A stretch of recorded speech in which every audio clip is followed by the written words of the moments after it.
اگر آپ چینل پر پہلی بار آئے ہیں تو ابھی سبسکرائب کر کے بیل آئیکن پریس کریں اور رہیں باخبر۔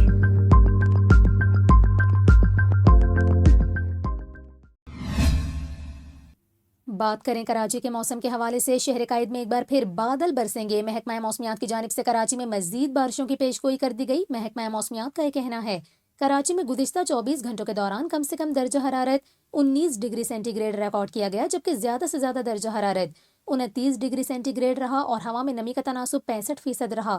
محکمہ موسمیات کا یہ کہنا ہے کراچی میں 3 اور 4 فروری کے دوران گرج چمک کے ساتھ بارش کا امکان ہے۔ محکمہ موسمیات کے مطابق ملک میں طاقتور مغربی سسٹم کے تحت شدید بارشوں کا امکان ظاہر کر دیا گیا۔ پی ڈی ایم اے کا یہ کہنا ہے کہ طاقتور مغربی سسٹم پاک افغان اور پاک ایران سرحدی علاقوں میں داخل ہو گیا۔ موجودہ سسٹم رواں موسم سرما کا سب سے طاقتور سلسلہ ثابت ہو سکتا ہے۔ پی ڈی ایم اے کا بتانا ہے کہ آئندہ 24 گھنٹوں کے دوران سے فروری کی وسط تک شدید سرد لہر کے جاری رہنے کا امکان ہے۔